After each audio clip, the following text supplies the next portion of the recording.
Omulogo omutuufu yawaayo obutatambuza ngatto eno gye muyina.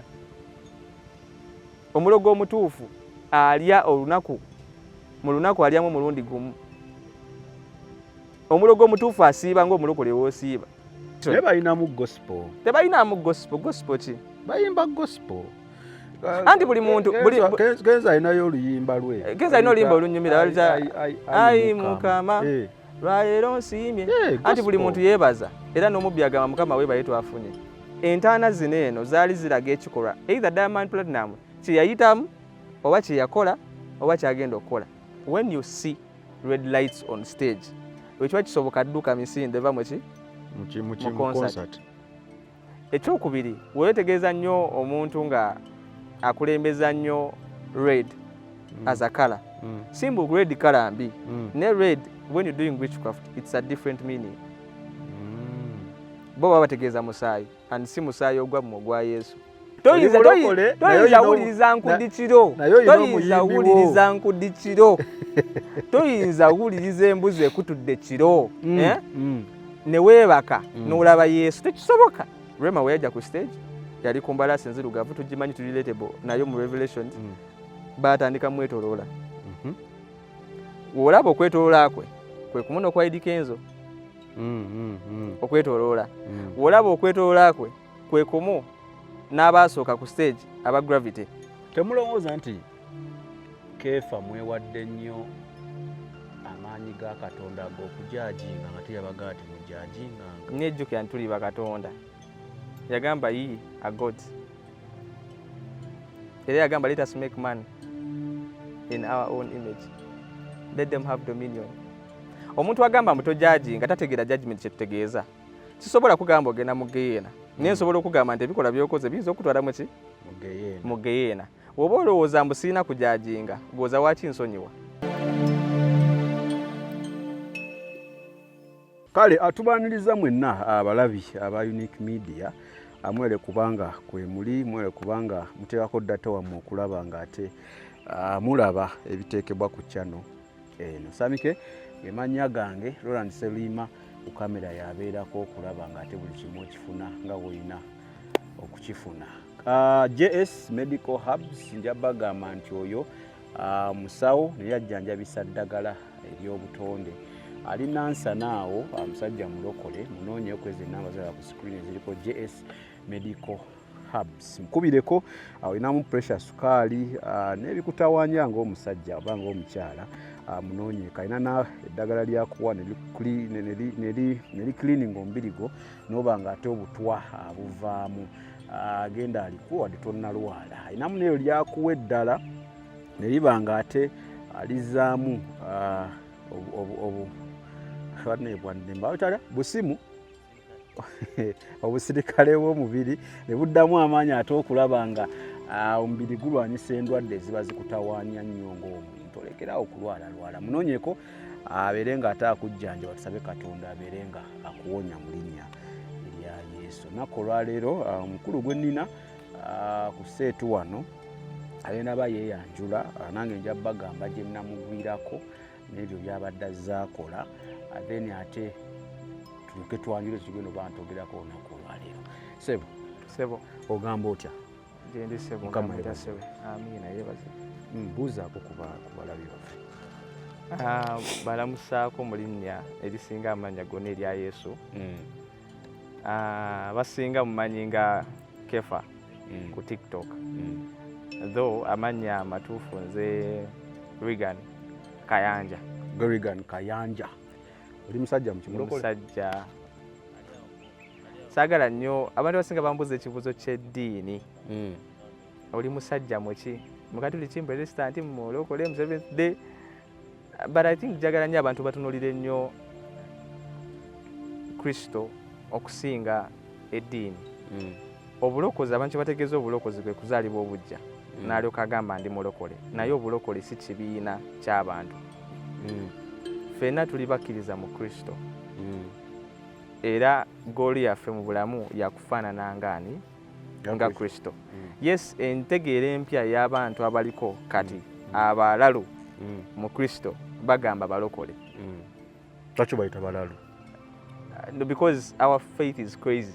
omuntu aba mulalu omanyi jjuke edda mutabeeranga mu church z'abakatoliki beza protestant bayogeranga mpola yes bannange mujje mu kima akagaati bannange kati mukama abawe omukisa kati ekiriwo kati erinnya eryayitibwanga mu linnya erya Yesu kati tugamba in the mighty name of Jesus n'amaanyi ekyali Yesu kati kiri the mighty name of what mu linnya erya Yesu there is energy. Yes. There is energy because omulembe gwe tulimu gwego. So I don't want to relate much with obubiina but nemukiriza mu Kristo za abasinga abantu relatinga n'omulokole because maybe obulalu bwange bwe bumu n'ekibiina eky'obulokole. So gwe bandi kuyisaani singa njagala kumanya kati ndi mukkiriza mu Kristo because ekisinga Yesu kyasinga otugamba izi mungoberere. Yesu yagamba mungoberere kkiriza munze buli akkiriza munze afuuse omujja ebyamabiga bigenze kati bipya so nzikiriza mu Yesu Kristo ng'omulokozi wange era ng'omwana wa Katonda eyafa ku lwange. Okay, kati ogaye gwe Regan. Nze Regan Kayanja. Kankuyite Regan wadde mbadde ku TikTok nkulabanga Kefa. Yeah, Kefa linnya lyampebwa omwoyo. That's what I can say. It was a spirit-led name. Linnya lyampebwa mwoyo. Litegeeza lwazi. Kefa litegeeza lwazi. Mu Aramaic. Aramaic lwe lulimi Yesu lwe yali ayogera mu biseera bye yatambulira ku nsi. Oh. So Kefa kitegeeza lwazi, a rock. Okay. Kati ngenda kuyita Kefa. Okay. Kefa nakugwako ku TikTok okwo ng'omanyi oba otambuza scrollinga. I think wenasooka okugwirako wali oyogera ku muyimbi Diamond Platinum. Yali Diamond, yes. Eyajjira ku stage mu case. Then nenkugoberera nentandika olaba videos zo nagenda ku page nenda videos zo zonna naye nga ziri zogera nnyo ku the spiritual world. Nendaba ng'oyogerako ku gundi entrance ya Kenzo ku kivulu kye ekyali Kololo. Nendaba ng'oyogerako kwera kuba interest la yali ya Gravity. Yali interest? Yeah, ya Gravity. Bonna zaali interest. Then simanyi wayogerako ku Rema. Yeah, Rema wa Nigeria. Yeah. Wa Nigeria. So nenjagala nkunoonyeeko sorry, nenjagala nkunoonyeeko twogere otunnyonnyoleko kwentu bye wannyonnyolanga nalabanga abantu bange maybe beetaaga okuwulirako ku ngeri gy'obyogeramu n'engeri gy'osomesaamu. Ekibuuzo kye nanditandise nakyo inspiration ogiddawo otandika okukola by'okola ku TikTok. Inspiration fenna abakkiriza n'abali eyo inspiration I think fenna tulina gijja ku mwoyo mutukuvu.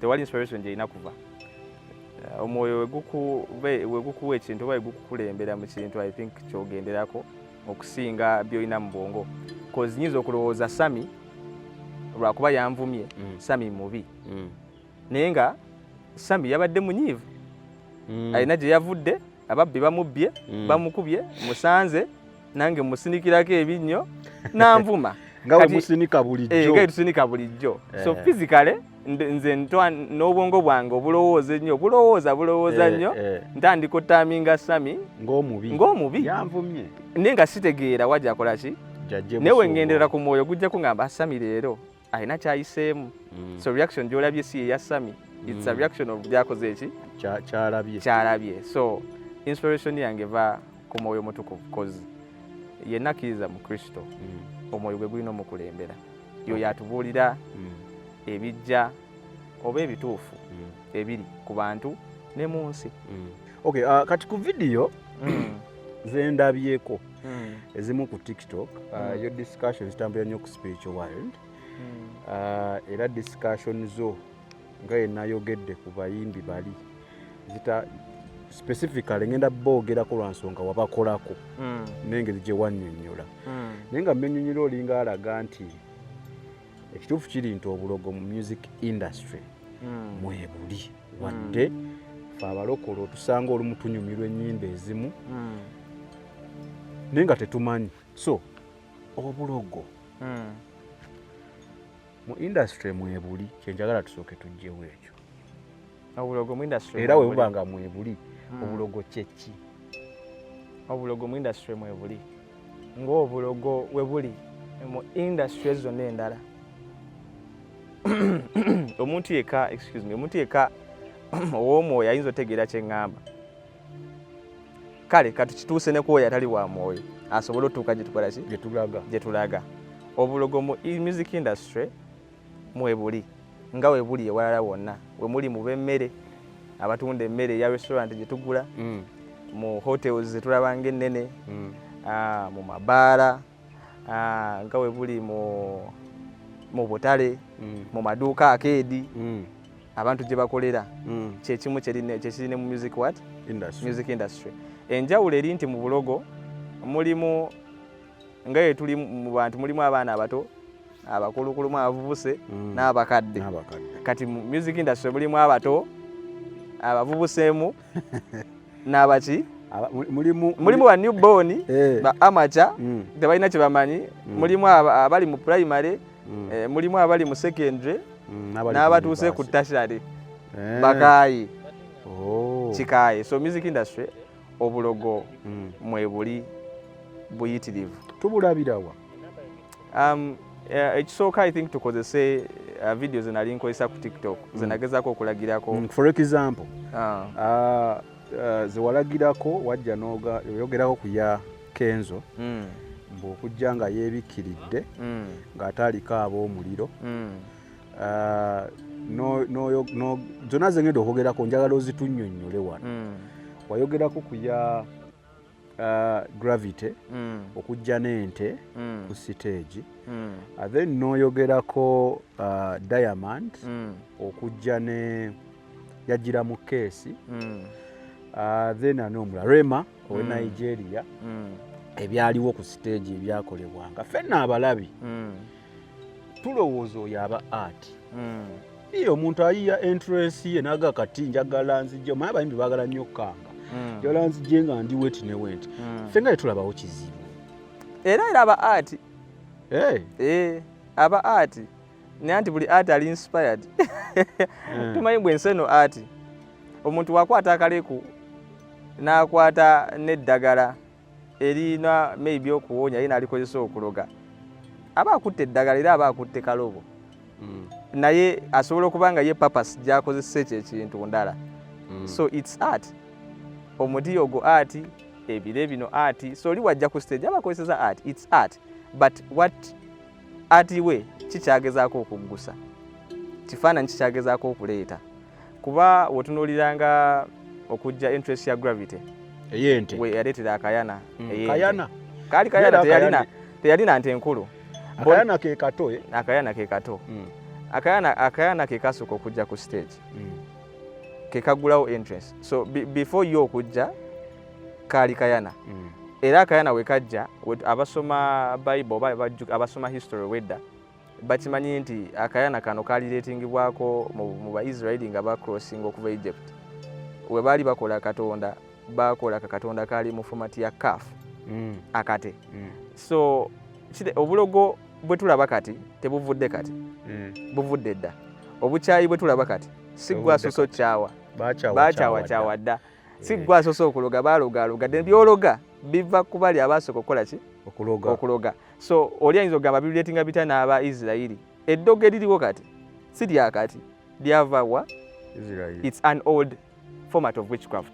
So oli wasooka akayana ku stage ye nga Gravity we yagamba kaali ka art na entrance kunyumisa. Naye nga ffe wetulireetinga akayana spiritually kitegeeza it's a sacrifice. Era kyemmanyi ku Bibiri either akayana baddayo ne bakalya spiritually. Akayana ngeri gye kasooka ku stage cause it's a sacrifice. Buli kimu ekiri fastling mu Bible, buli kimu ekisooka a fastling, a first child, a first child of embuzi, akaana akasooka ak'ente, buli omwana asooka mu maka abawaani wa Katonda. Buli kintu ekisooka mu bulamu obwo ng'ekimu eky'ekkumi kigenda wani wa Katonda. So bwe tuba tumanyi nti omuntu ono teyazze kusinza Katonda, concert yali ya Yesu beera nange nga yali ya mbuzi zakutudde oba ennyimba endala zayina, kitegeeza omuntu ono tarelatinga na Katonda gwenjogerako. So wemba nga nze mpaaye wa Katonda, so he was not doing the same. Naye alina Katonda gwe yali akola ki? Gwe yali awa. Buli ekisooka ku stage kitegeeza yali saddaaka ey'okukola ekivvulu. Era ekiddiira eri kana akayana ebintu biba bibiri after the spiritual act. Either akayana katwalibwa ne kasaddaakibwa ne kasalibwa ne kaweebwayo mu bajjajja, oba bakasala ne balya ennyama. Edda mu Isirayiri akayana ak'omwaka ogumu, era akayana ako Katonda kali mu bbanga lya sidde ne kaali awe katyo. So mu nkula yaako either bakatwala ne bakasala ne bajjamu omusaayi ne bakawa bajjajja, oba bagenda kalya bo nga bo after ekivvulu. Tolowoozamu nti ffe abalokole omuntu overthinkinga nnyo? Si overthinking. Ekisobola yakikola. Si overthinking. Buli kimu tukiraba mu mbeera. Olina okuoverthinkinga koze ebintu kati tebikyali mu lwatu mu lujjudde. Si buli kikolebwa mbu kigenda kukola amakulu. Ojja kulowooza kirala nga kitegeeza kirala. Gwe kyolabisa amaaso abala bakikola, koze jjukira mu bulamu there is a physical act. Mulimu a physical act that makes impact on the spiritual act. Wensaba, wenfukamira wansi nengamba taata nkwebaza obulamu bwompadde n'ekisa kino okwagalako. It's a physical act, yes, but impacting on a spiritual what? Nsaba physically, but I'm doing a spiritual impact. Yes. So physically nkwate ente nengisaddaaka physically golaba nte ne spiritually bali kulaga nti ente ye saddaaka ey'olunaku olwaleero. Wodda ku nga costume ya Eddie Kenzo nagamba abantu bino ebintu byonna byonna sirelating abantu bano ku Illuminati bye mutera okubagamba mbu Illuminati because they are even not. They are not to the level. They are not there. Balogo bano ba mwana yinchi nga mmaje omuntu bagaba ba mwana yinchi balogo abasookebwa balogo no ba practicing it muganda byagamba they practice witchcraft but they are not witch doctors. Sibe vaako wotali zili enkambwe abula their effects, their impulses of witchcraft balina gye basena ne balyoka baleeta. So ekikolwa Eddie Kenzo kye yakola ekya costume gye yali ayambadde fashion ye agamba fashion era ye agamba abantu temutegeera you not looking at fashion, it's fashion. Yes. But yajja yebikiridde oza aba ne face yonna yabika face yonna. Costume eyo eri mu movie eyo gundi yaayo, motive yaayo oba intention yaayo baali balaga sitaani ng'afuga. Kati sitaani eyo waafuga bano abaali bamukuuma baali bambadde costume eyo. Abantu abasinga babuuza kyokka sitaani alina abamufuga, sitaani alina abamukuuma. Any kingdom, buli bwakabaka bulina abakuumi nga woolaba eggulu welina bamalayika ne mu bwakabaka bwa sitaani waliwo baki abakuumi bamaje abakola control. So costume gye yali ayambadde mu movie eyo yali y'abakuumi ababeera ku lusegere lwa sitaani. Tekitegeeza mbu basinga sitaani amaanyi, but eyo bagiyita galinga amateeka ga bwakabaka nti obwakabaka bubeeramu ababowabowa ababaweereza nga onaabeera mu lubiri nga waliyo kabaka nga bubeera mu lubiri abambowa babeerawo amaanyi kusinga kabaka ne babeerawo okukola just control obwakabaka bwe butye butambula. So costume gye yali ayambadde kyetegeeza. So wabanga inspiration ya movie yava ku sitaani, then why inspiration Kenzo gy'ofuna ye ekyambalo ekimu attributing to what? To Satan. Lwaki kyoleeta nga first act? Jjukira Gravity omutujju akayana yali first act. Yes. Ng'ebira byonna tebinatandika kyekyasooka okukolebwa. Eddie Kenzo ebira byonna tebinakolebwa kyekyasooka okukola ki? Okolebwa. Kati naffe ne tuba tetwagala kuwaayiriza. Muwaayiriza.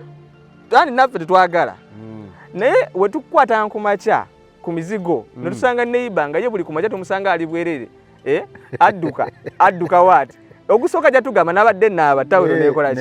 Neegwa. Naye ogwokubiri kijja kuba kizibu nnyo tukakasa mutoli musezi obadde olina ekisanja okyesibye odduka oddeeno ogusooka otugamba waali nabadde nkola ki nabadde naaba tujjaga omusajja addaanaaba mpitawo nga seesibyeko naye tukusanga ogwokubiri ng'era okutte olina ekisanja emisinde ogiri bulala emirundi ng'ebiri oba esatu omulundi ogusooka yinza okuba nsobi ogwokubiri eba choice naye ogwokusatu kuba kusalawooko kati ffe tunaamanya tutya ebintu bino bye mukola ekisooka tokkiriza mu Katonda na nkola ze bw'oyinza ogamba nzikiriza mu Katonda naye Katonda agamba oyo yenna akola okwagala kwa kitange yoyo alibeera nange Yesu watu wagamba so gojja gamba njagala Katonda kuba buli omu tukimanyi agala Katonda ne Sitaani amanyi nti Katonda w'amaanyi akimanyi era tayinza kugamba Katonda si w'amaanyi akimanyi Katonda w'amaanyi era Katonda gy'ali era Katonda munene naawe nga w'oli obyogera so ebigambo byogera ebya Katonda mumanyi era nze nange nsaba lwakati mubeerayo gye ndi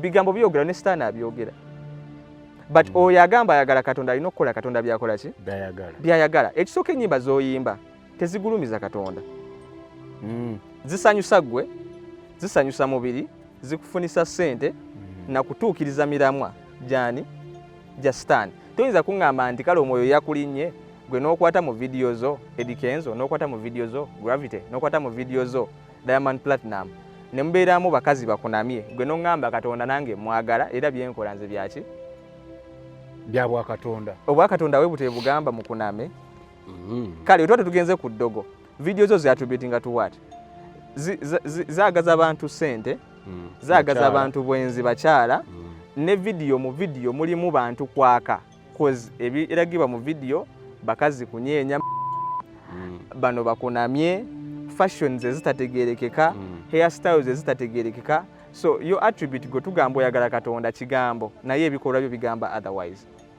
ate nga Katonda tagenda ku muntu agambye yeye agenda ku muntu akola kyakola akola ebikolwa mu Bible mulimu example Katonda yagamba bali abaana babiri batuma omu ne yamugamba genda ondeetere omwana amugamba ye taata ngenda omulala ne bamugamba ndeetera n'agamba nedda sikola ki sigenda naye oluvannyuma eyagamba nedda yaleeta eyagamba ye teyagenda kitegeeza ekikolwa kye kibalibwa okusinga ebigambo by'ogamba yes Katonda ogamba omwagala naye ebikola bigamba ki bigamba ebikolwa byo bigamba ogamba omukyalo omwagala naye ng'ojja mu nnyumba n'omukuba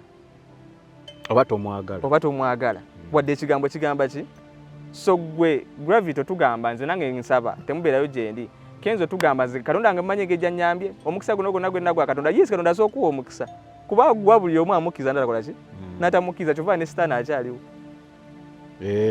tamuttanga era asobola omutta era mu byonna bye mwekwasa waki Sitaani tamuttanga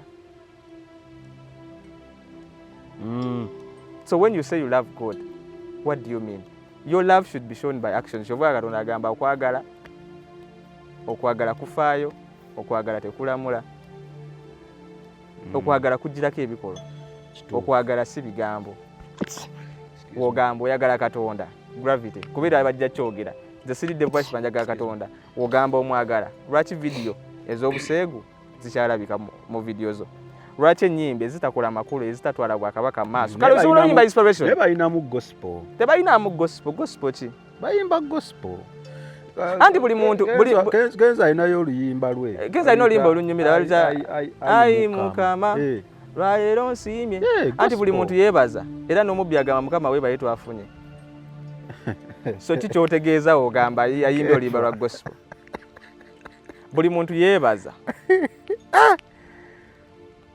kyova omuntu mutuufu ogamba nkulamusiza mu linnya erisinga amannya gonna erya Yesu kuba omuntu asobola okugamba weebale Mukama nga tategeeza Mukama gw'otegeeza nakola vidiyo ya Kanye West ne mbagamba nafuna okwolesebwa nga Kanye West ayimba wano Jesus naye nga spiritually takirinako sikyategeeza so omuntu asobola Mukama naye nga sigwategeeza sigwalinako gw'otegeeza gwe Mukama gw'ogamba kyogamba Kenzo agamba Mukama gwenjogerako ye yamutonda no ye yamutonda ekyakimanyi ne bantu bakimanyi nti Katonda yabatonda era basigala bakola ebikyamu kuba singa bategeera nti Katonda yamutonda mu kutya si mu kutegeera wali omuntu okutegeera naye nga talina kutya kwa Mukama akimanyi nti Katonda yantonda kyogamba abaana abajeemu ababba bamama baabwe oba bakuba mama baabwe n'ababavuma tebamanyi nti yamuzaala akimanyi nti mama nge yanzala naye era akanya amubba era amukubye oba akutte ne maama we naye nga akimanyi bulungi oyo nyange So abayimbi bano bonna bakimanyira era bamanyi Katonda gyali naye tebakola Katonda byagamba. So ebikola ate bongerako obutayimba nyimba zitwala Bwakabaka maaso oba zikulaakulanya abantu. Wali omuntu okuba nga tali kuyimba gospel kozi si buli mbu agenda kuyimba gospel. Ne wali omuntu okuyimba ennyimba nga tezivoola ziyigiriza zitwala society mu maaso. Omuntu asoyimba ennyimba nga ziri motivational and inspirational oba eza love kozi love teganibwanko mu Bible tewaliwo ekigaana muntu kuyimba oluyimba lwa love. Naye omuntu asobola okuva mu kuyimba oluyimba lwa love lwaki tuziganda ennyimba z'ensi nti omuntu ava mu kuyimba oluyimba lwa love n'ayimba bwenzi. N'ayimba nga statements lyrics oziwulira zigamba nze oba onkyaye nga mbuukira omulala. So aluyita oluyimba lwa love naye nga luyimba lwa bwenzi.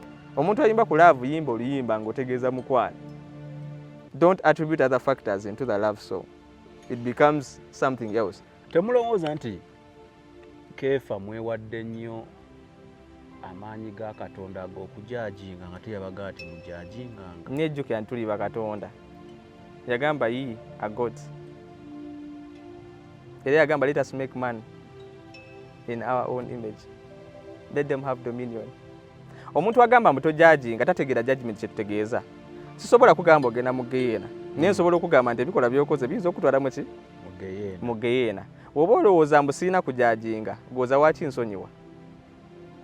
Katonda essaala ya kitaffe egamba nti sonyiwa nga nange wenkola ki? Omuntu alina amaanyi agasonyiwa kitegeeza alina amaanyi okumanya ekibi n'ekirungi. Kubanga in the first place ekyamunyiiza kyali kibi.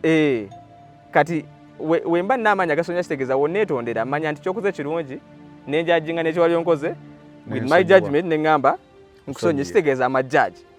I judge between good and what?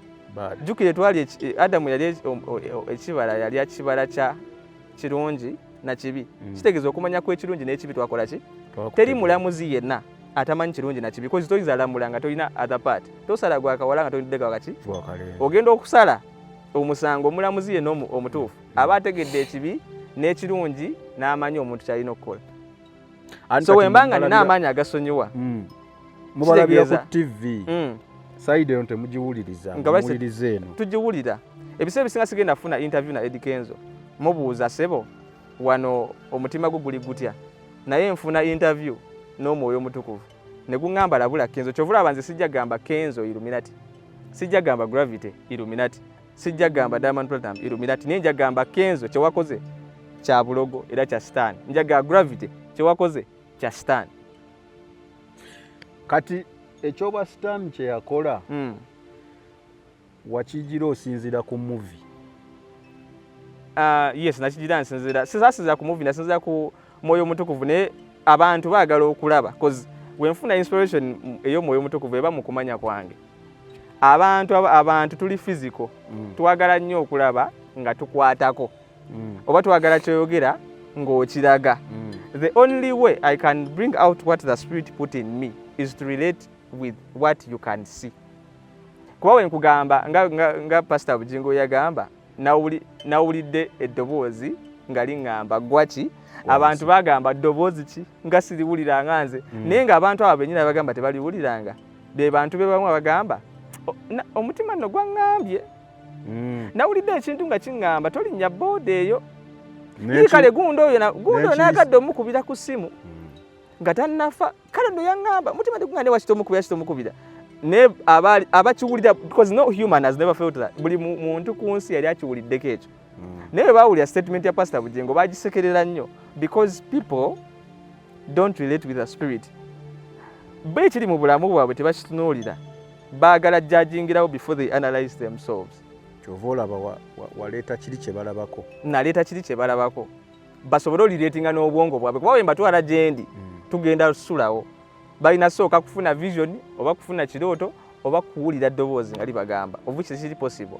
So ate filimu gye narelatinga nayo njagala abantu bakimanye nti every movie is made out of an inspiration.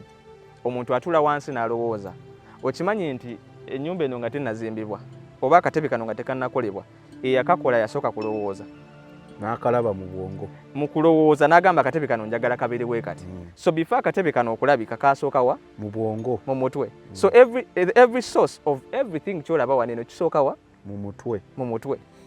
So omuntu aba visualizinga bwe kisoka mu mutwe kitegeeza afuna source amanyi nti ngenda funa embawo bazijja wano ngenda sigako maybe paint oba smoother ngenda kola waxing aina source jakola ki jajja every finished work yakatebe kano omuntu ng'akola movie naddala ya Stan kitegeeza inspiration aina jajijja Stan tali walala wonna Stan ali mu Bible na mbitawo bitukuvu bye bituyigiza who Satan is so omuntu akola movie ngeri about life and Satan it means his inspiration was from the source jennina ye wabanga alaba inspiration ye ina kuba Satan nga yenunje ey'okulaga abantu that's his inspiration ne inspiration ye tugenda ogamba nti nfu si kyekintu kye tulina olaga baki abantu buli muntu alina source gwe n'olowooza gwe mu kulowooza kwonna n'olowooza kuyimba luyimba ngudi kitegeeza obulamu bwo obadde meditating about omuntu akola akatebe kano kitegeeza mukozi wa butebe oba aspiring okola obutebe era abadde ameditatinga nnyo on how chairs alabye obutebe bungi naye agamba njagala ndeeta akali different kati gwoba owandika luyimba oba ng'oleeta art mu maaso g'abantu oba video mu maaso g'abantu gwe mu video zonna oba mu nnyimba zonna n'olowooza nkudi it means obwongo bwo ne meditation yo ebadde about nkudi kati onoonyeza engeri gy'oleeta enkudi mu bantu n'omaliriza ng'okubya ettuni kati abakula abalowooza wagenze mu studio n'otandika kwogera bigambo ne okwo ebigambo byavuddemu inspiration inspiration ya source ya nkudi ekigambo nkudi ye bwe yakiyimbye yadde ava kuki ku nkudi ye gy'amanyi whatever nkudi gy'abadde ategeeza but inspiration yagijja kuki nkudi kati n'agamba enkudi njinyunyudde ntya abantu ng'omuntu wayimba ku Yesu n'agamba abantu mbagambye ntya ku Yesu obulungi bwe okwagala kwe ekisa kyampadde omukisa gwampadde ne lipazo yatula wansi yagambye nyimbye ntya ku nkudi njitaze ntya abantu nti eyina amakulu oba n'obulungi bwaki era ye mu ndaba yannyonnyodde obulungi bw'enkudi n'obubi bw'enkudi kyeki simanyi lipazo yaizo tugamba but kyembadde ngezako tukako nti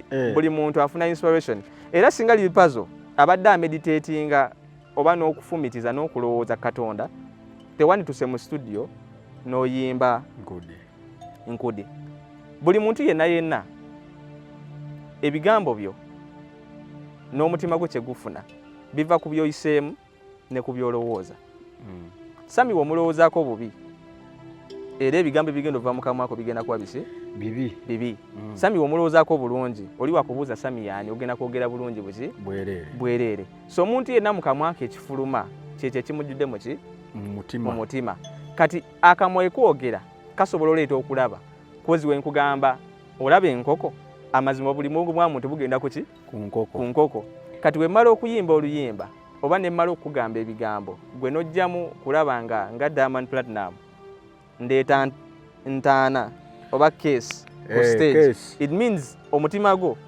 gujjudde ekyo n'endowooza yo n'enfumitiriza ejjudde ku ekyo gwe walabye ekirina okujja mu maaso g'abantu walabye eki ntaana naye nga ogezaako kutegeeza abantu bafe eri obulamu oba ogezaako kukola ritual cause singa adde ayagala kugezaako kutegeeza kufa cause death is a lesson to us omuntu alina okufa eryo obulamu asobole okubeera omujja ensigo y'akasolo ogiteeka mu ttaka efa neryoka efuna obulamu singa kyeyabadde ategeeza twandikitegedde niye yenna yalaba show ya Diamond Platinum tafunamu kuyiga okwo ofuna kutya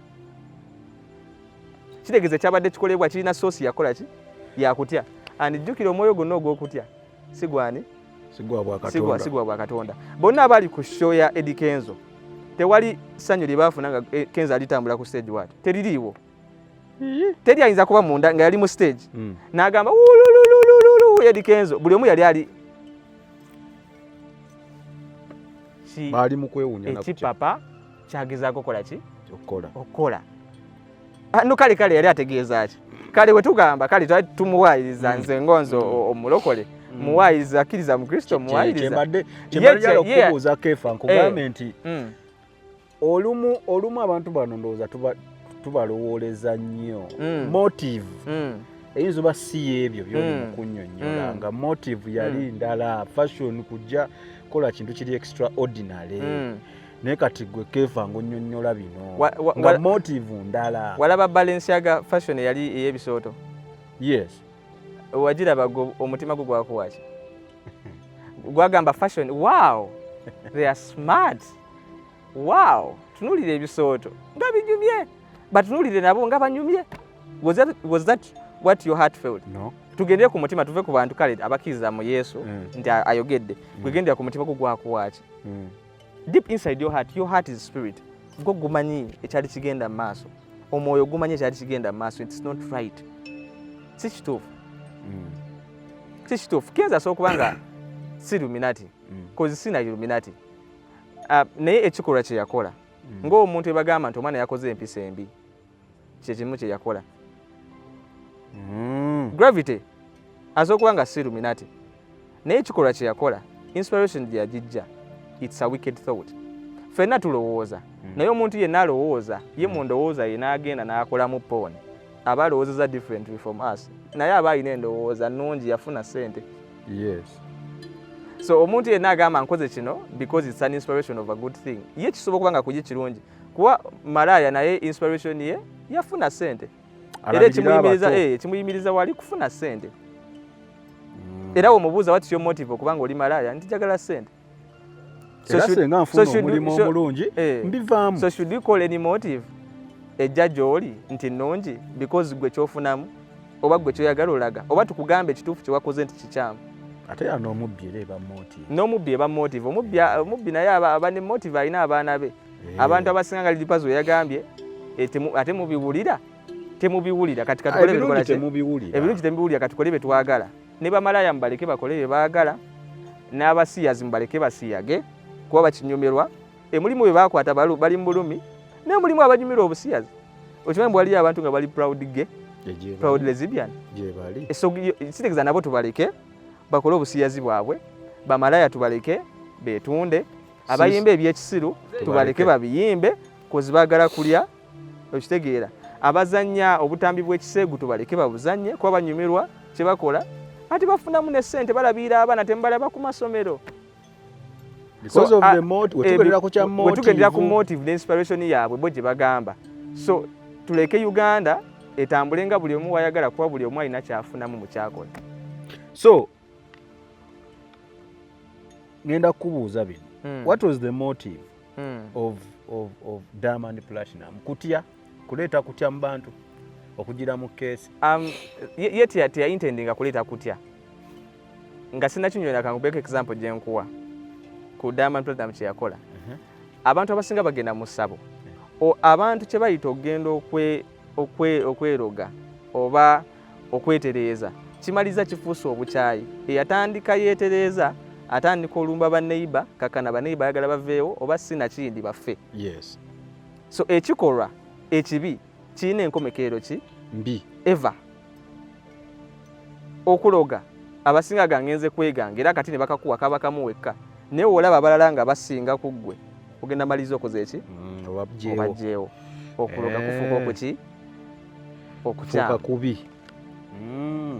So gravity so Diamond Platinum kye yali akola ye teyaleeta kutya intendedly nti abantu bakole ki batye ye obwongo bwe okusinzira ku meditation byayitamu byalowoozaako obwongo bwe bwamuwa that act naye ebigambo byayogera ku concert eyo omuntu yenna waabigenderera ennyonnyola yabyo yali nnene yali annyonnyola ekyalo gy'ava wajava engeri gy'azza okukula omugga oguli ewaabwe kyonna ekyakolebwa. So entaana zino eno zaali ziraga ekikolwa either Diamond Platinum kye yayitamu oba kye yakola oba kyagenda okukola. Asobola okuba nga yali atulaga nti ayise mu ttanuulu oba mu ntaana otutuuka wano naye ate asobola okuba nga era atulaga nti yagenda n'asula mu ntaana koza abantu abasula mu ntaana okubaako we batuuka balabikiddwako gye bali. So Diamond Platinum entaana ze yatyako zaali ttaano eye yali mu makkati.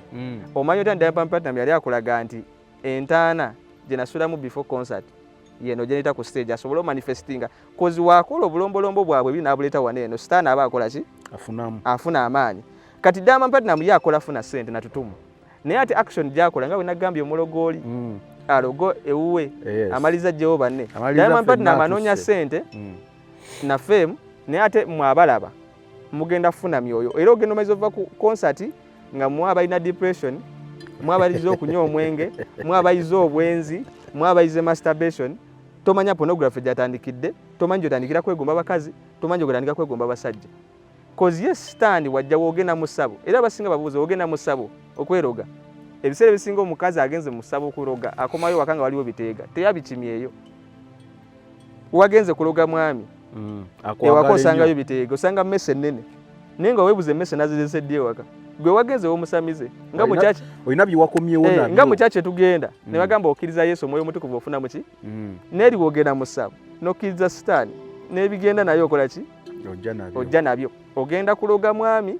osanga mmese waka ogenda kuloga mwami osanga bikuwa waka wagenze na intention ya kuloga ki mwami weebuze emmese zinoonya ataate so oli agenda mu ssabo afune femu ne concert yeekole naye mmwe abajja okulaba sitaani kyanoonya muntu ono awaddeyo lo akoze omutima okusobola okukola ekikola ekyo bwa sitaani sitaani anoonya muntu aggulawo oluggi ayingire mu entrance ya audience kati ono artist yajja naggulawo oluggi yanoonya femu ayagala femu tutumu na ssente concert kola naye sitaani omulamwa gwe gwakuyitira mu concert eno kuba concert egenda kujjamu abantu baki atuuke mu bantu bali atuuke mu bantu kyanguwa so buli bakola ebikolwa bineno naye babo tebabitegeeza jjukira obutamanya tebukujjako musango gw'okwebaka n'omwana we14 nga totegedde nti wa 14 kitegeeza muti omudifayirinze era tosobola kugamba abantu nti banne nadde simanyi kati gwe Kenzo okukola ekikolwa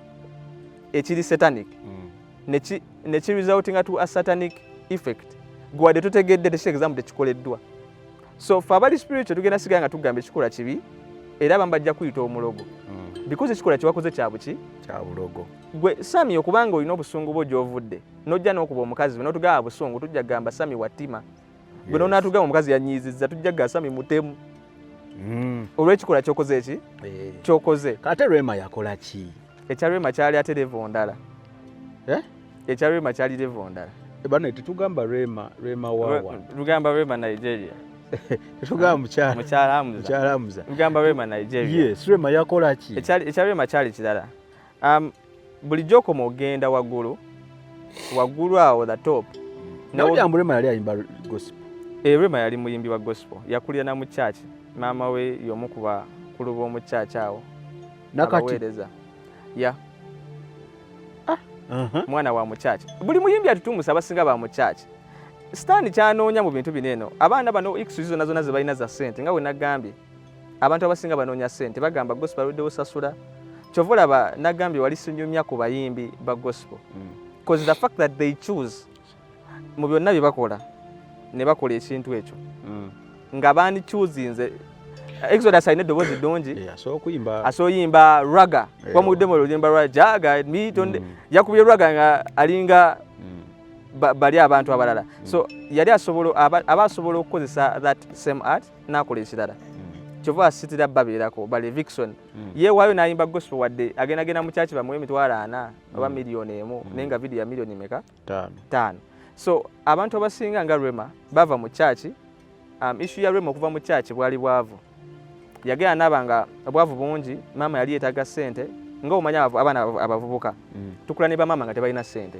so nogamba mama wange wenkola njagala nkole ki njagala nkolere kino kati ogenda obeera mu kyaki bagamba saba siibe ennaku 2 siibe ennaku 4 siibe ennaku zisiiba zonna ne ziggwayo nga tewali change nogezako yimba ennyimba za gospel bakuyitayo mu kyaki pastor gamba tukuwaddeyo enkoko naye nga video wagikwedde biliyoni ezi 2.5 otuuka mu kyaki nagajjanga otuyimbiremu munnanga nti omanyi buno obuweereza munnange bwa Kristo okuweereza Mukama ate oza waliwo bakuweeyo awo bonna bakuwayo abajja okufuwafuwayo bakufuwayo emitwalo emeka transport wakozesezaawo emeka abaana bakakana beekyaye naye ng'ekyokwekyaba kuva mu butategeera Katonda kuba ffe tetuweereza Katonda kufuna ssente kuba obugagga bwaffe si ssente ezirabibwa obugagga bwaffe bwe bulamu obukola ki obwenkomekeredde tekitegeeza mbu omulongo talina bana ssente tulina bana ssente tuba nazo naye omulamwa gwaffe gw'okuweereza si kufuna ki kuba zo nnyangu za kufuna kati Rema wava mu kyaki ng'abaana avuka anoonyeza ssente zibuze ayagala sanyusa mama we agwa bambi ku bayaaya bamuwulidde ng'ayimba bulungi bamukyusa timing yatandika okuyimba rap ng'awa gospel n'ava ku rap wa gospel kati aba ali awo lumu lwali lunaku lumu n'afreestylingayo nga tayimbye gospel n'afreestylinga ebyensi kuba nga w'oyimba oluyimba lwa gospel so okyusamu katono ne lufuuka obulala okitegeera okyusamu katono eyo terukyuka so bamuwulira ng'ayimbye wayimba batandikirawo omupiikinga omwana yali asaba nga ebintu tebikola era yimba ennyimba za gospel nga tezikola weyadda waneeno weyasala n'awakanya nga Yesu bamugamba ku lusozi n'amugamba tujja kuwa obwakabaka buno bwonna bwokola ki bw'ovunama kye baali balinda weyakyuka waati obwakabaka bwonna ne bakola ki ne babumuwa naye gy'okoma okuyingira mu bwakabaka buno bwe bagaba obwa music industry y'ensi gy'okoma okuggwawo gw'otunuulira abayimbi bonna bano abali mu gospel ba Beyonce baani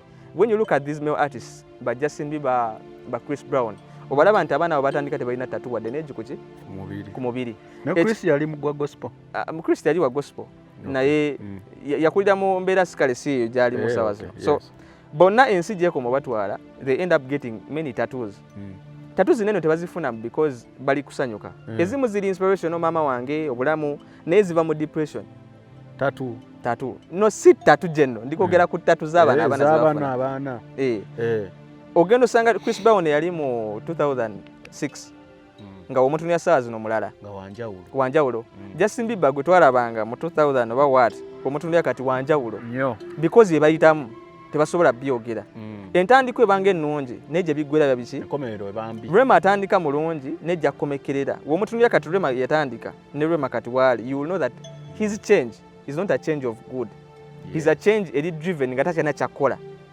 because sitani gyako mukutwala ng'omukazi oli omulogo otandika weeroga otandika kwefaako nfune ssente ntwale maama wange mu ddwaliro omukolere okakkana osse bantu okusigalayo so femu gyekoma okulya ekakkana efuuka mbi buli luki so femu efuuka kansa eventually ekutta yekweriira kati tosobola gaana kukola bikola bino ba Gravity bali okukola ba Eddie Kenzo bali okukola ba Diamond Platnumz bali okukola because the fame yabakola ki yabatwala yabakonsuming fame y'ensi yo wete wekola ki bweri Rema omuntu ya zino yena Jude Tattoo he's a changed man ebifaananyi byakuba the way he thinks and sings it is so different from Rema yatandika bwotunulya ne Eddie Kenzo yatandika n'otunulya Eddie Kenzo kati oba n'otunulya Gravity yatandika n'otunulya Gravity kati they are different intentions zakyuka sente kizakoma okujja baakoma baayagala ozifuna zibeere nga ziriwo nnyingi fame we yajja baayagala ereme vaawo so they will do whatever is needed to keep that fame so tojja kwewunya ng'aleesa entaana ne weba showbiz ajja salawo okuyimba enkudi naye nga tamanyi nti enkudi eno egenda awulizibwa omwana we oluvannyuma emyaka 10 amubuuze naye wali oyimba biki ataagamu omwana wange yayonooneka wabadde kavidiyo akasapasinze wano aka Kididi simanyi wakalabyeko ng'ali ne maama we nga ayogera oluyimba lwe yayimbye luli awo lwa kisiru naye nga maama atudde wansi awulira omutabani talina kyakukola ye mwana gwe yakola ki ate bamaama nga ye bali bo maama newomugamba oli mubbi gwe kasookumayo waka n'enkoko aga mwana kasita akomyeyo ye maama natunulidde omukwano gwa maama nga mutuufu mukwano Katonda yagutenda omwana ng'ebigambo byayogera ojja kuddayo biwulire ng'ebigambo byayogera eby'oluyimba ng'omuzadde wanike mutabani kireke naye ng'omwana tayinza mugambako kuba maama osanga bakula singo maama amulabiridde omwana we avuddeyo afuuseeko sereebu wewali akasente omwana we amulaba ali anywa yeevuga akiraba yite kirina buzibu omwana nkasitaba nga ali bulungi ebisigadde ebyo munnange gwe mulembe oguliko naye nga maama yandibadde amugamba ekyo kikyamu naye talina kyakukola tudde wali Rema ogambye ate ekyekyali ku level ndala ekyekyali ku level ndala ekyo mulyoke mukifiireko ennyo ekyekyali ku level ndala abantu abasinga mwegendereze nnyo kati kino kigende eri abo abagenda mu shows I've never gone to a show I think show gye nali ngezeemu nali sinaba na kukyuka kulokoka yali Kampala Carnival zakoma 2014 zakoma de yasembayo gye nasemba ogendamu natula n'amabega but buli muntu agenda mu concert openings ez'abayimbi njagala mwegendereze omuntu akozesa red lights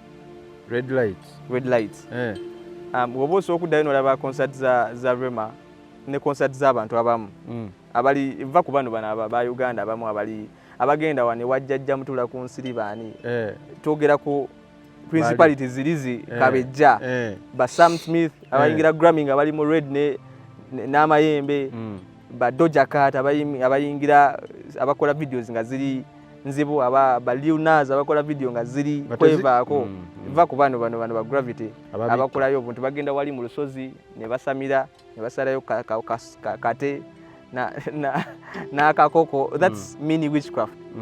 Bwe twogera ku balya abasinga abanene, when you see red lights on stage wekiba kisoboka dduka misinde va mu concert olaba red lights eyo turn off ekola ki esooka red lights bagikozesa nga red effect ebeera ku stage.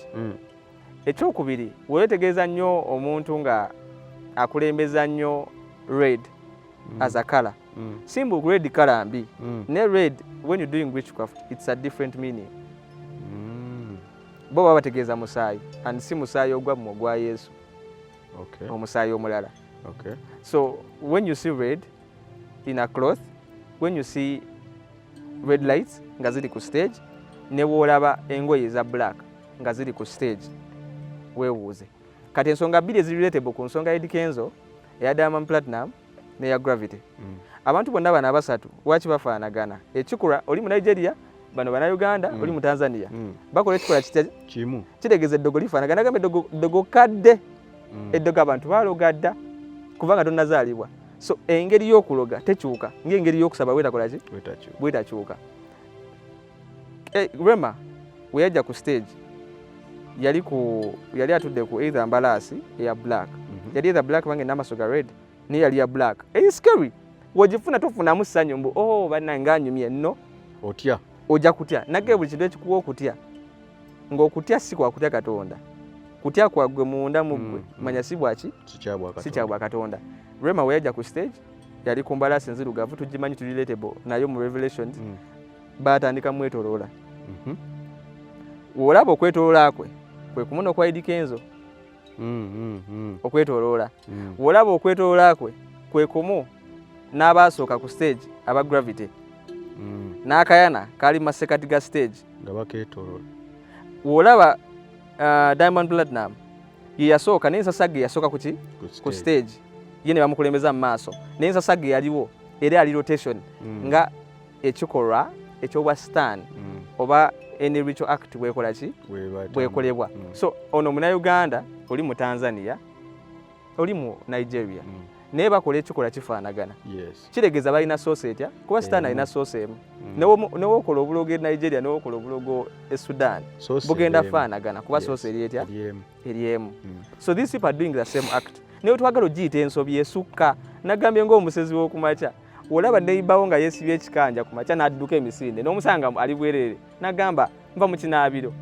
Ojja kugamba waayi musajja va mu kinaabiro. Naye ogwokubiri bw'omusanga adduka ku makya ojagana essebo kino kigendeere tawero gwe bunaku ogisuula era kwolwo otandika okukola ki okwebuuza omusajja ono wakya adduka ku makya ng'ate okudduka kw'okumakya oba okwekiro ng'omuntu ali bwere tumanyi tukwaba ki. So Rema Eddy Kenzo Gravity kye bali okukola badduka ku makya naye tebaagala tubayite baki basezi. Baagala tugambe bo tawero yakoze eki bagyerabidde. Naffe ne twagala obbawayiza tawero bagyerabidde kisukka.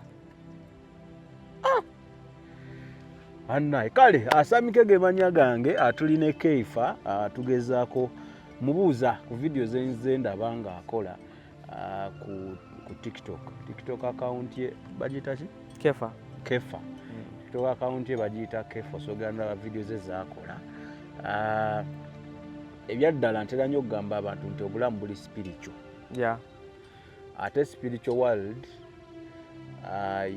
ye determining ebiri mu physical one. Omwoyo gwaffe amazima gali nti gwogera naffe naye guli silent kwaba abataaguza okusa. Osalawo ozuukusa kino ekibiri kyekijja okuleekaana. Example gye nyiza obbawa abatakimanyi, omuntu yenna yali agenzeeko okusaba nga ali kusaba ozibiriza amaaso nga njagala kusaba Katonda wotandika kitafali mugwenya luzibwe ogenda okuwulira nga obwongo bugamba ice cream nga ogamba tonnasigana sami no ino gende wagundi tokoli musa ogenze mukola ki ekyo buli wokiraba omanya omubiri gwo guleekaana nnyo okusinga omwoyo. Omuntu yenna agenda mu ssaala alina otuuka mu ssaala omubiri ne gusirika kozi olina control over what abantu ffenna tufuna erections abasajja oba tufuna okwagala n'abakyala balungi tubalaba naye oyo alina okufuga kwe okwokwaka n'obutakola kikolwa kisanyusa mubiri oyo alina okufuga kw'omubiri gwe nti ne wonaamuteeka mu nnyumba n'oteekamu omukazi ali obwereere ajja kyuzinga ogamba kuba omubiri gwe yayiga okukola ki ogukontrolinga yenna gw'olabanga agwa kitegeeza omubiri gukyamukola ki guleekaana nnyo gumusinga amaanyi osibiriza mazala mukama kitange yogurt mu fridge gundi yakuvumye ne gutonamuddamu gundi no inomukubira ogeno maize okusaba nga nesala tekoze makulu nengo ojimazi obadde mukwogera nengo oyogera akamwa koogera obwongo bwogera so buliwo bamwe eyo state omubiri gwe guba gukyakola ki gukyaleekaana kyovula kikalubiza nnyo okwewala concert ey'omuyimbi gukalubiza nnyo okwewala oluyimba lw'omuyimbi so amagezi goowa omulokole kiba kisoboka concert zino azeesonyiwe concert zireke n'oba tonategeera kozi obutamanya tebujja tegeeza mbu tebajja kukuba gwe bagamba obanga tukimanyife ku kyalo nti oyo mwami waawo bw'obba omuyembe gwe mu nnimiro osigalamu gweoba mupya ku kyalo wadde tomanyi tekitegeeza mbu omuyembe ogubba ojja vaayo kati ffe ngaffe wadde tonategeera mwami tugamba togendayo tosooka ategeezesa gendayo koze binaddiira oyinza obutakola ki tosooka gendayo ndi kandawo baŋŋamba binaalemerayo tukkirize naye oba toyagala kukkiriza genda omuyembe wonna alemerako ojja kakasa ebigambo byaffe era nga ne impact gyowaddagala ofuna okoze ki ogifunye ojja vaayo ng'olina obuzibu eitha bakuwaddeyo bakusaddaase eitha ofuniddeyo myoyo mitali mitukuvu nga tomanyi olw'emputtuuyo so omulokole yenna ekisinga amakulu zukusa omwoyo. Okay, kati nga tumaliriza waliwo ke wayogeddeko off camera kenjala okyalingeko n'abantu bange otegeera otya wali walina otegeera otya nti omwoyo gwo gwafa okutegeera nti omwoyo gwo enako oyogedde wali nti oba senga okola ekibi nekitakulumiriza something like that kenyala obanyonyole kati nga wempadde example y'okusaba n'owulira nga osaba naye nga toli mu kusaba ne wadde ofukamidde oli mu posture ne position esaba naye owulira yogati ice cream Anita Peter ojjukira zi program ezo sayini ezisooka eziraga nti omwoyo gwo musirifu omubiri gukola ki guleekaana nnyo. Then ekirala abantu abasinga nga we nayogedde ku kyabujingo we bamubuuza eddoboozi lyawulidde naye nga nabo bennyini balina ekyogera munda muki mu bo kye batera okugamba nti omutima nawulidde ekintu nakiwulidde nga ekintu kiŋŋamba kale njagala bategeere nti okuva leero ekintu ekyo baguyita mwoyo mutukuvu kuba omwoyo mutukuvu ffenna tuguyina wokkiriza Yesu omwoyo mutukuvu gukola ki guzuukuka ne ffenna omubi n'omulungi abakola ebibi n'ebiki bagulina tulina omwoyo mutukuvu gwatuweebwa kozi yensibuko yaffe tugulina ekikuzukusa ekikufulamu activation is kukkiriza Yesu nakutandika kusaba kyekiguzukusa n'otandika okumanya eddoboozi ly'owulira so n'ekirala kyobadde oŋŋamba ekya omuntu ateekubiriza oba omuntu eyayonooneka in an example of omwoyo omuntu yenna olabanga tubali twogera ku bayimbi njeno n'abantu abakola ebintu ebitali bituufu omuntu yenna w'otuulanga awo oluvannyuma lw'ekikolwa n'otawulira oyinza obutamanya nti kibi wagwe kiyinza okuba kikunyumira abantu abamasturbating nga kibanyumira era abagenda masturbating amusanyufu omuntu agenda okwegatta toyinza muga kwegatta kubi ng'agenda naye amaliza kwebaka ku mukyala wa neiba n'alyokagaa naye bannange nabadde mukyala wa neiba nakoze kyaki omuntu enamala masturbating after masturbation what nga bagamba naye kiki naye obadde eddakiika bbiri emu kati olaba kye weekoze. Yes. Oluvannyuma lw'okubba bambi olinga muze amala okubba waati kati najjeyo kyaki sijja kizaayo tekinyamba nakunyamba nabbye kyaki omuvumi wamala okuvumanga mukambwe ye impulse ya busungu wamala okukambwa nakuvuma gwe totegeera derere omala ogenda onaga banaye tenvumye waaki ne obusungu buno bwendina nabwo abantu ngo babagobe. Whenever you feel ng'okyayina ekyo ekintu ekikulumiriza oluvannyuma lw'ekikola kitegeeza omwoyo gwo guba gukyali active. Enjawulo gwo musirifu nnyo okusinga omubiri gwo gukyalina amaanyi gukyalina eddoboozi ddene kuba oguliisa nnyo. Bayibuli tugamba nti bodily exercise is not bad but do more of the spiritual exercise. Ogenda mu gym genda akanyama kakole naye bodily exercise is not gain. G'okulya emmere lya naye okulya emmere ng'olya mmere yokka tekigenda kugasa. Kyova Katonda agamba omuntu abeerewo lwa mugaati gwokka naye n'olwo ekigambo kyani kya Katonda. Tekitegeeza mbu tolya, tekitegeeza togenda mu gym. Genda mu gym naye sinza kusaba nakubeera mu kigambo kya Katonda. Yengeri omwoyo gwe gye guba nga gw'amaanyi ku ki ky'osinga oliisa kyekigejja. Bwe tuba n'obukoko bubiri kano n'okawa kilo emu kali aka n'okawa kilo 5 within a period of time ojja laba result ya kilo emu n'aka kilo 5. So omubiri gwe gwe gusinga okulya gwasiiba ku movie ka season bw'osiiba n'ogamba ndi ku nnaku 3 za kusiiba olaba ka firimu season ku season ng'olinga agenda mu Bollywood ng'olinga intention eringa agamba oyagala kuyiga ng'egyo bakola movie wagenze kusiiba kutegeeza kwefiiza bisinga naye gwe n'odde waka n'osalako n'ogamba kati kano ka season kandabe ka season ntwayiza obudde olabako obubiri nga wokebera obudde ogenda malako ekisiibo nga ogenze Hollywood ng'osiibidde bwere kuba ky'osinza okukusa gwe mubiri. Otudde wansi mu kifo ky'otwala obudde obusinga ng'osaba obudde obumalidde mu gym kola kaki kanyama. Omwoyo we gunajja okwagala okwebaka naawe mu kiro oba okutuga ekiro akanyama ne wona akakolawo oti tekugenda kuyamba. Ebyomwoyo babirwana naki na mwoyo ne woba n'akanyama oba n'akanyama wano physically naye ngeri mu spiritual oliwo oti kati ojja sanga nga nze ndiwe nti oyagala okujja ekiro ongobe okyejjuse ogambe kekano akayogedde kwedikeezo nayogera ku gravity katugende tusala enkoko ozijja kukusala ne woosala ente zijja kukusala kozi we twesanga eri tojja kukyagala. Wano ndi luki lujuju ndi lugobwe ndi lutono naye wali ndi muki ndi munene. Omuntu bwoti bwolina okuba Yesu kuba gym naye akanyama akanene manya kakuyamba ndabika ya ku nsi nakwetika ndoza kitanda kikyusa bakyala bakyusa na kuzimbya saati naye bagamba emizimu gije 5 giri ku muntu tosobola kuwanika wadde omukono. Okay, so omuntu yenna waba tayina ekyo kimulumiriza nga abadde ayinako kyakoze gwafa oba wetaga bagita ICU oba wetaga emergency unit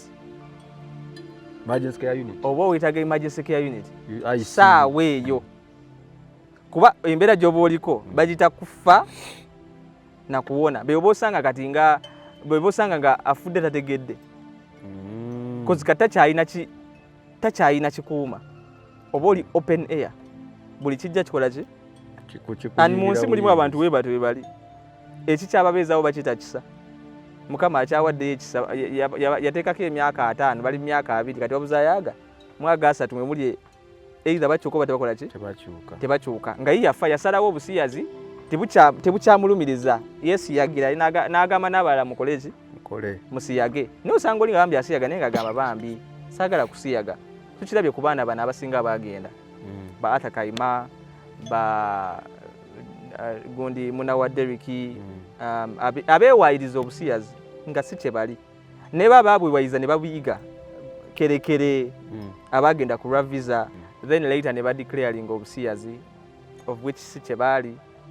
Abaana bamanyi okwewayiriza ebintu ebyo nenga kiba kinene kyekintu kyokka kyokka ekiri mu yeringa ticket eri free mugende bweru buli muntu agenda ebweru tosukka bintu bibiri either gamba banyigiriza ku run-up oba ndi musiyazi because olina seeking asylum oba fuuka student osome nnyo kikuyamba ofune work visa but most of the Ugandans abagenda ebweru balina okwewayiriza obusiyazi oba okubeera mu nuupu naye abasinga obusiyazi bukola ki bempaddeko example bano abeewayiriza mbweki mu busiyazi openly ne bagamba tuli basiyazi naye deep inside bakimanyi nti si basiyazi baagala the other sex naye badeclaringa kino though impact tebagimanyi gye baakola nti mulimu abaana abaali baagala ova mu muzoogo ng'ate mwe ba celebrity omwana we yakulaba nga gwe celebrity ate ng'olangidde nti naawe oli musiyazi n'agamba olaba ne kerekera agambye musiyazi olaba muna wa Derrick agambye musiyazi olabe Arthur Kayima agambye musiyazi kati waki nange sikola ki so most people wona kyogerako bagamba try tunoonya future ffe twakowa obwavu tulina ofuuka baki abagagga but if that's the way gye tugenda ffenna okufuna ssente kitegeeza morals tuzeesonyiwe buli omu akola ebyayagala nze tugenda kiddingana we mbanga mwe mugamba tugenda yimba ennyimba ez'ekisiru ku lwa ssente n'obulungi bwaffe ne famire zaffe olw'okuba mukulidde mu bwavu kati obwavu bubafuukidde Katonda bubalowoozesa buli ndowooza ey'ekisiru mwasalawo mugambe wegendeza ng'omuntu agamba nti nze nja kukola buli kimu ekisoboka okulaba nga nkola ki buli muntu alayira nti nja kukola buli kimu ekisoboka aba muntu mukyamu mwegendereze they are willing to sacrifice even you okufuna kye baagala kozi nja kukola buli kimu ekisoboka kyategeeza nja kwewaliza obusiyazi oba nja kusiyaga if needed nja kwetunda if needed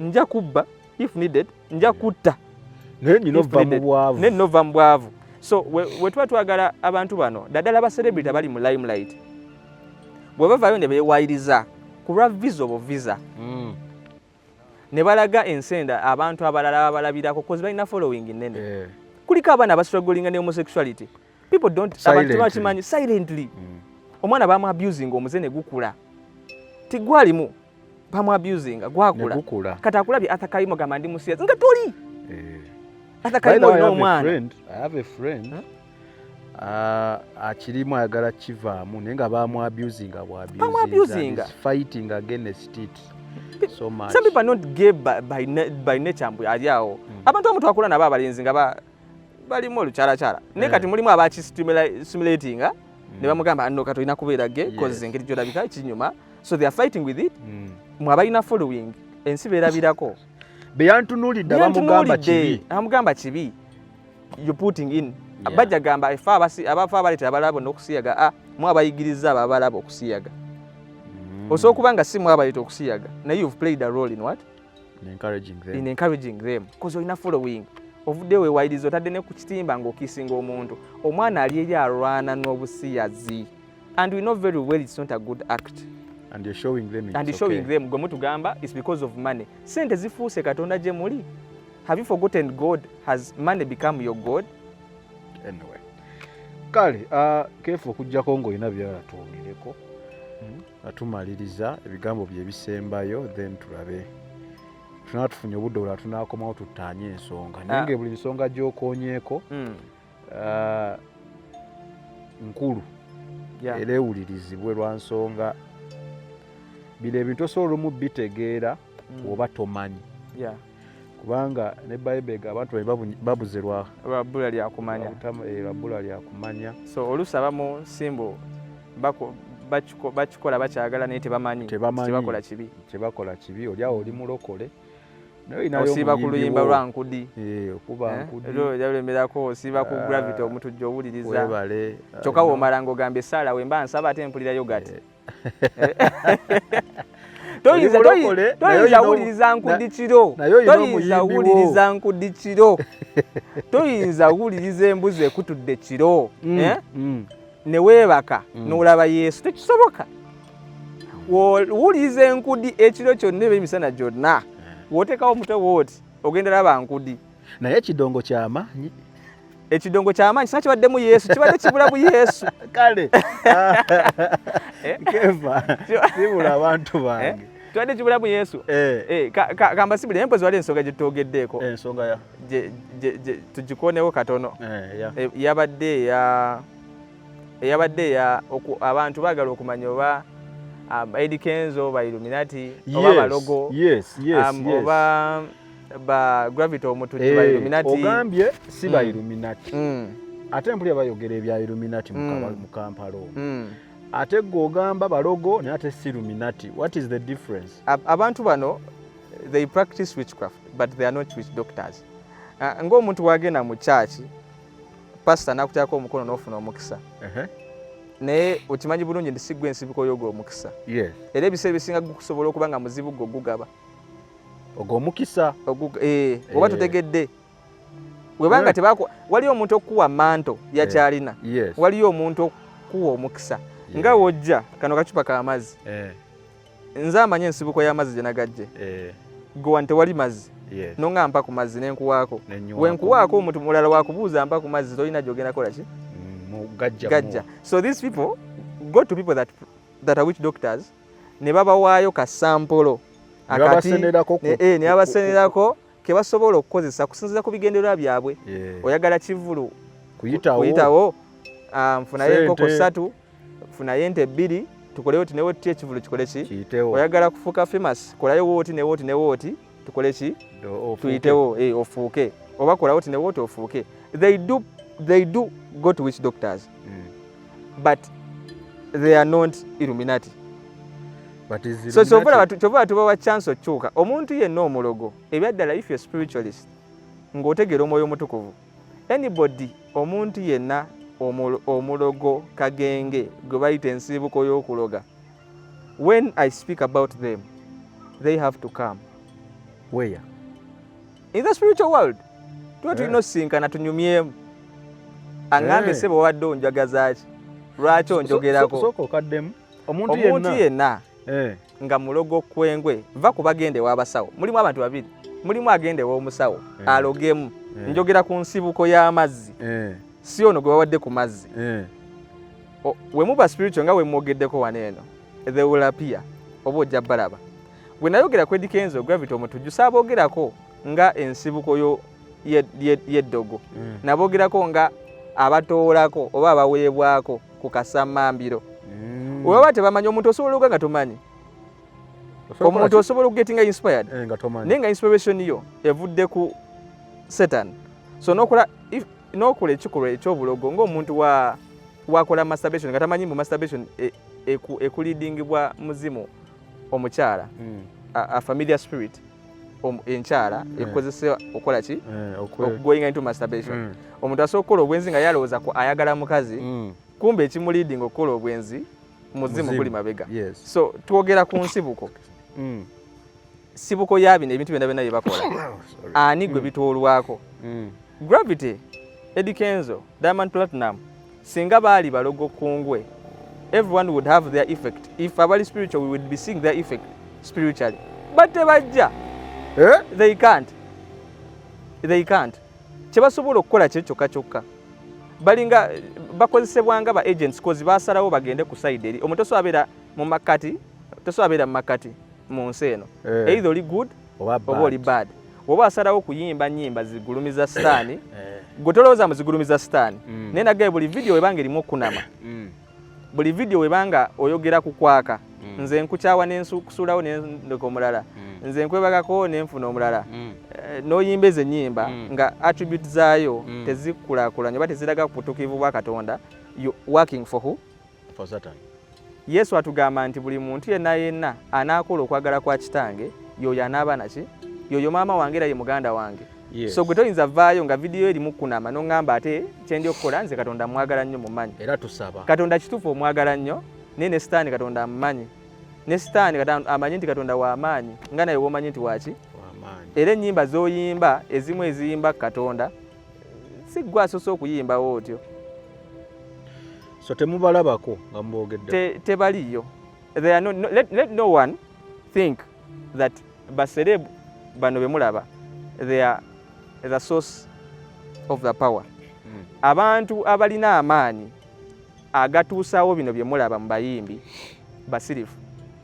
Bali eri mu cover n'okubalaba temujja bulaba n'okubatiga temujja kola ki teboogera amanyi gye gava teboogera tebajja mu kamera gwe gende omusamize omutuufu tayambala ngoye zino eza bujjo ze mulimu omusamize omutuufu tabiira mu ngatto waki ayambala engatto omusamize omutuufu omusanga ennyumba teriimu ttaala twogera ku musamize omutuufu va kuba no bajjajja bo badde ogendamu ba modern abo bakulimba n'okulimba bakulimba omulogo omutuufu taba na ngatto omulogo omutuufu yawaayo obutatambuza ngatto eno gye muyina omulogo omutuufu alya olunaku mu lunaku alyamu mulundi gumu omulogo omutuufu asiiba ng'omulokole w'osiiba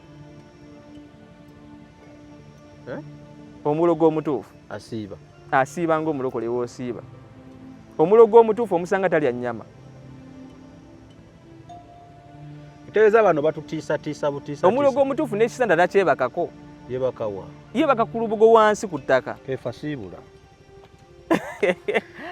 tuve wano so bano abasinga tunaddamu okukwatagana tuli temaatema ebyo abasinga tebalina makulu tembawa budde naye tekitegeeza nti ebakola teyibakwata kuba bogeeti eggulwawo omulabe n'akola naye tebalina nnyo makulu bw'osalawo otegere bye nkugambye kijja kuyambako okwewala ebintu ebimu bikuyamba otambula ne Katonda mu butuufu va ku nnyimba va kuwuliza enkudi ennyimba we ziri ezikoona ng'enkudi wuliriza kale kikibombe oba oyagala wulira ng'okwayagala kukoona kikususseeko ekikoona kikoze ki kikususseeko genda okuba ekikibombe Exodus yafumiza Jah guide me genda okuba Jah guide me va ku ebyo kuba soosi yabyo nfu so okumaliza kwange abantu muzuukusa omwoyo omutukuvu y'engeri yokka gye tusobola otambula mu bulamu buno kuba Katonda tagenda kutta abakazi balina bubina gwe lwakuba ssebo olwana n'obwenzi tebagenda ffa bagenda kwongera okuyita mu maaso